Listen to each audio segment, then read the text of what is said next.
we're doing chemistry with paper clips and pennies, and we have all the ingredients, so it might be dangerous, but I don't know what will happen. Okay. Probably this will be looking like the pennies, and the pennies look like the paper clips. So आज हामी grade 2 को chemistry experiment गर्न गइरहेका छौं। हामीसँग एउटा white भिनेगरको जार छ, salt छ, हामीसँग यहाँ डोरी पेनिज छ, मोर देन 10, 2 पेपर क्लिप्स छ, हामीसँग अन्तिममा एउटा मेजरिङ टीस्पुन छ। अनि म सँगसँगै आर्सीले यो एक्सपेरिमेन्ट गर्न गइरहेको छ। हामी तपाईलाई देखाउँदै छौं कसरी गर्ने र यसमा अन्तिममा के हुन्छ। अब हामी गर्न गइरहेका छौं एक्सपेरिमेन्ट। हामी पहिला यो प्लास्टिक कपमा भिनेगर हाल्दै छौं।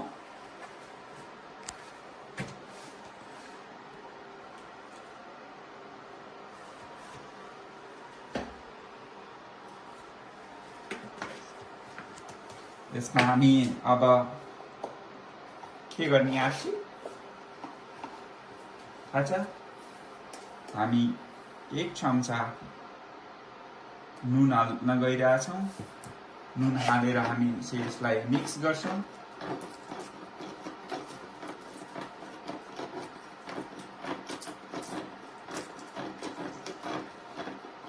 बाहिरको वेदर एकदम चिसो छ, बाहिर खेल्न जान नसकिने अवस्थामा भित्र एक्सपेरिमेन्ट गर्न एउटा राम्रो आइडिया आर्सीले निकालेका छन् आज।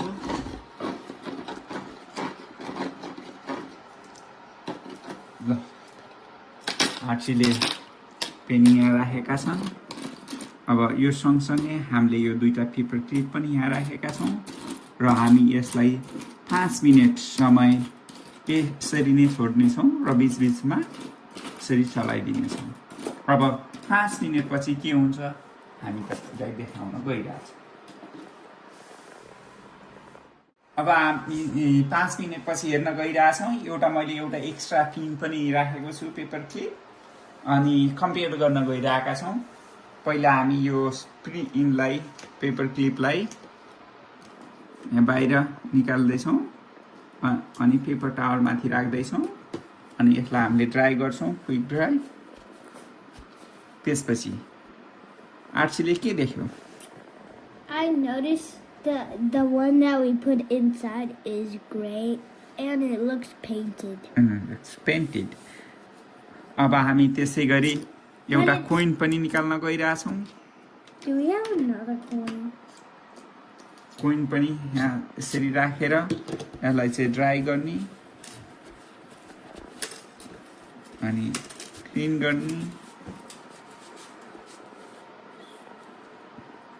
Can you get an old coin?